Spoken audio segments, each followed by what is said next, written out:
J'en peux plus, moi. C'est incroyable ce qui m'est arrivé.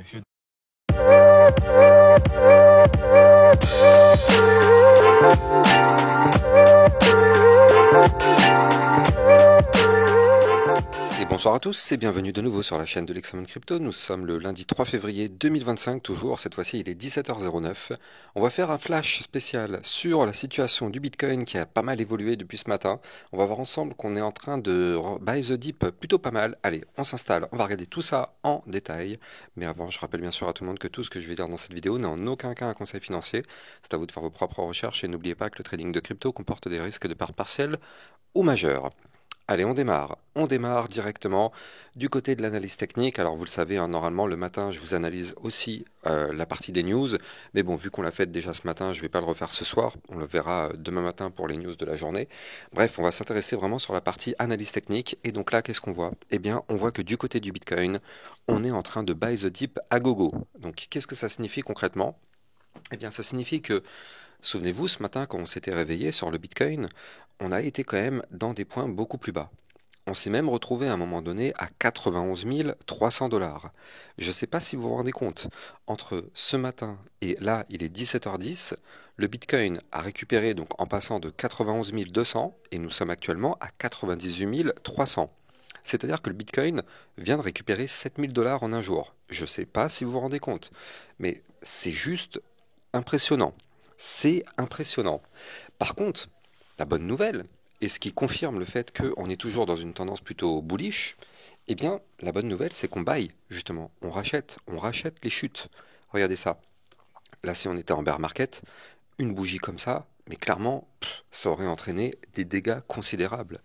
Un peu à l'image de, souvenez-vous, quand il y avait FTX et compagnie, il y avait quand même des bougies monstrueuses qui s'enchaînaient. Et là, regardez, c'est le contraire. Ça confirme le fait que nous sommes toujours dans une tendance haussière. On rachète les chutes parce que justement, les bulles sont là. Alors oui, bien évidemment, il y a aussi peut-être toute une part de manipulation venant des grands investisseurs, des institutions qui veulent justement avoir des prix beaucoup moins chers peut-être pour investir des grosses quantités. Je ne serais pas surpris, par exemple, que demain on voit des gros groupes genre MicroStrategy ou des grosses enseignes comme ça qui rachètent. Ce ne serait pas du tout surprenant. Mais tout de même, là, ça rachète. Et donc c'est pour ça que ça confirme clairement que notre Bitcoin est dans une belle tendance haussière, malgré eh bien, les chutes répétitives. Eh bien, tout simplement, là, ce qu'on constate en fin de journée, c'est que pour le moment, les niveaux clés à breaker ne sont pas breakés, tout simplement. Alors oui, regardez, on a ici le support des 98 018. Alors oui, pour l'instant, on ne sait pas si on va réussir à le maintenir ou pas. Tout ce qu'on sait, c'est qu'on est un petit peu au-dessus. Donc bon, on va voir si on clôture au-dessus ou en dessous la journée. On aura la réponse de toute façon dans 7h47 minutes. Mais je rappelle que dans tous les cas, au pire, même si on va chercher le bas du range ici, donc c'était les 92 500 $, il n'y a pas de problème. Il n'y a pas de problème. La situation n'est pas dramatique. Oui, ça chute, mais il n'y a pas de problème. Donc là, pour l'instant, on est toujours dans ces configurations-là. Ici, le point bas qu'on est en train de faire actuellement est bien évidemment plus haut que ceci. Donc non, il n'y a pas d'inquiétude. Oui, oui, oui, c'est vrai que ça fait des grosses chutes. Surtout, il faut avoir une pensée pour toutes les personnes qui sont rentrées récemment sur le marché. Quand le Bitcoin était entre les 100 000 et les 110 000 $, oui, il faut avoir une pensée effectivement pour tous les nouveaux investisseurs qui sont rentrés parce qu'effectivement ils ont entendu à la télé ou je ne sais quoi, ou dans du bouche à oreille que la crypto c'était le nouvel Eldorado, blablabla. Du coup, forcément, il y a beaucoup de personnes qui ont acheté le top. Mais, en attendant, là, on est en train de voir clairement que, eh bien, potentiellement, ce bull run n'est pas terminé. Et de toute façon, moi, ça fait maintenant quand même un bon moment que je vous le dis, on va avoir un bull run en deux parties. On a eu la première partie du bull run, et là, on est peut-être en train de préparer la seconde partie du bull run. Donc là, on est sur une énorme phase de consolidation, en réalité qu'on suit depuis maintenant le mois de novembre. Hein. Regardez, depuis le mois de novembre, on est entre les 92 000 $ et les 108 000 $.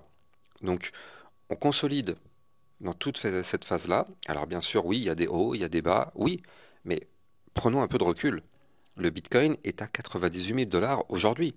Je rappelle que, pour tous ceux qui me suivent sur ma chaîne YouTube, on a lancé un DCA quand le Bitcoin était ici à 16 000 $ en novembre 2022. C'était de mémoire, je crois que c'était ici, voilà, dans cette zone-là, voilà, exactement.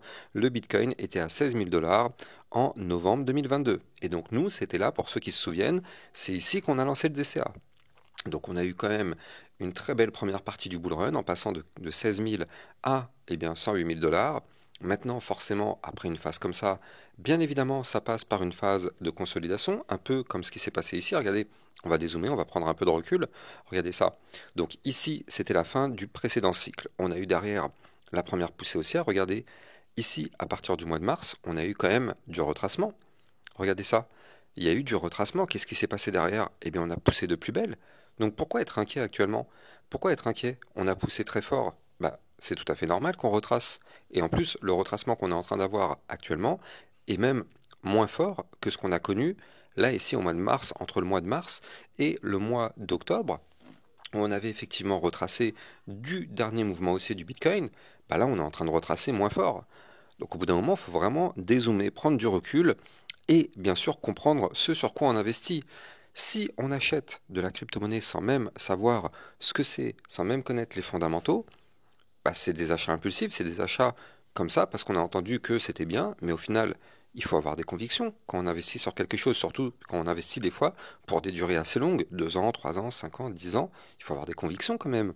Donc effectivement, quand on regarde ce qui s'est passé, on a eu un premier retracement ici, ça a continué de pousser derrière, on est en train d'avoir un nouveau retracement actuellement, et bien regardez, on est tout simplement en train de consolider, les dips sont rachetés, à chaque fois qu'il y a des dips, ils sont rachetés, donc pour l'instant, moi je suis pas inquiet. Je suis pas inquiet et ce serait vraiment génial de clôturer la journée au-dessus des 98 018 et même si possible, ce serait l'idéal, mais bon, j'y crois pas trop non plus, mais clôturer la journée au-dessus des 101 508, voire même les 103 519. Imaginez, on récupère ces niveaux clés qui étaient des zones sur lesquelles on était au-dessus avant, bah, ce serait juste tellement bullish. Bon, il y a quand même peu de chance aujourd'hui, hein, parce que bon, voilà, on est quand même très très loin, mais bon, peut-être pourquoi pas dans les prochains jours. En tout cas, il faut absolument protéger le support des 98 018. Si ça lâche, on a les 93 477, puis le bas du range ici, 92 500 dollars. Donc ce sont les prochains niveaux clés en cas de rejet. Maintenant, il faut noter quand même que le Bitcoin est positionné sous le haut du ruban de moyenne mobile. Donc là, pour l'instant, c'est une situation quand même plutôt délicate. Si on veut vraiment se tirer d'affaire et avoir un espoir de repartir boule, il faut vraiment qu'on sorte de ce range. Donc les 102 800 dollars, c'est le niveau clé qu'il faut absolument breaker pour casser ce range, reprendre de la force. En plus, en cassant ce range, on repasserait alors au-dessus du ruban de moyenne mobile. Donc ce serait quand même plutôt encourageant. Mais bon, pour le moment, tout simplement, on est sur une étape de consolidation. Et ce qu'il faut noter aussi, hein, c'est quand même relativement important, mais c'est ceci.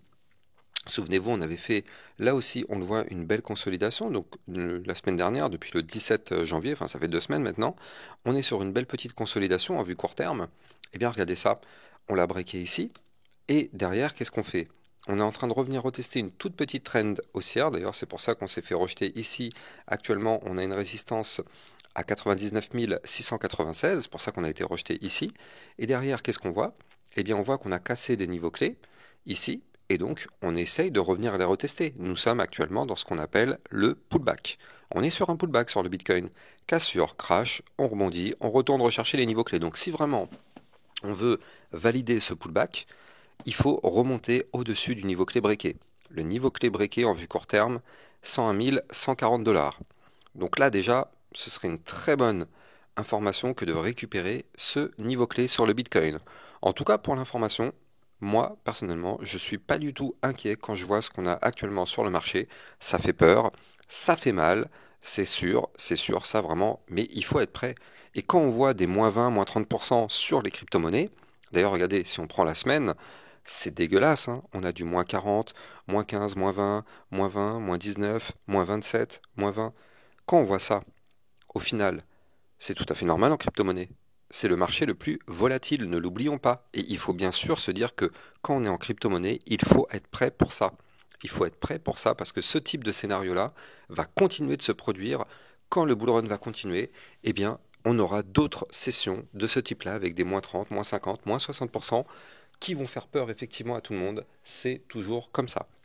Allez, On va continuer et on va regarder la partie des altcoins. Mais avant, je rappelle que vous pouvez me suivre sur Twitter si vous voulez recevoir toutes les news, toutes les actualités crypto. Donc n'hésitez pas, vous avez le lien de mon Twitter en description de mes vidéos. Bon là, ça prend un peu de temps à charger, je suis à l'hôpital toujours, donc effectivement, c'est pas tip top d'un point de vue du réseau. Ah ça y est, c'est arrivé. Donc n'hésitez pas, vous avez le lien de mon Twitter en description de vidéo. Et dans le club Lexa Rocket, vous le voyez, on avait vu ce midi la crypto Injective, ce matin la crypto GRT et la crypto RSR. Donc bref, n'hésitez pas, les liens aussi du club sont en description de vidéo. Allez. On fait un petit point sur les altcoins, on check la crypto ADA Cardano, regardez cette mèche monstrueuse. Oh, c'est monstrueux ce qu'on a sous les yeux. Donc là, du côté de la crypto ADA Cardano, regardez ça, on avait fait ici une belle petite phase de compression, tac, une consolidation, qui avait démarré donc le 9 décembre, et puis derrière, malheureusement, on l'a breaké hier, donc cassure du range par le bas, à 0,8420, c'était le niveau clé à ne surtout pas breaker. Comme vous pouvez le voir, on a breaké. Qu'est-ce qui se passe? Cassure, crash. Bien sûr, tout ça est lié au Bitcoin, hein, mais bon, il faut quand même noter qu'en l'espace de 2 jours, la crypto ADA Cardano a perdu moins 44%. 44% en 2 jours sur une crypto-monnaie, mais je sais pas, mais dans quel monde on a vu ça? Mais même en bear market, on n'avait pas connu des chutes comme ça. Je ne sais pas si vous vous rendez compte. C'est actuellement extrêmement volatile. Et le vrai danger, mais je vous en ai déjà parlé, mais le vrai danger, il est là. Il est là le vrai danger. C'est la Bitcoin dominance. La Bitcoin dominance qui continue malheureusement d'être toujours très très forte. Et tant que cette Bitcoin dominance est très forte, c'est difficile pour les altcoins. Et regardez, la Bitcoin dominance cherche à récupérer la résistance des 61-75. Ça sent pas bon hein, pour les altcoins tant que cette dominance reste aussi élevée. Heureusement quand même, ce matin on était à 63, 64 même, on a fait une pointe à 64. Heureusement, bon, c'est retombé un petit peu, mais bon, ça peut être quand même très très très violent. Bref, retournons voir notre crypto ADA Cardano.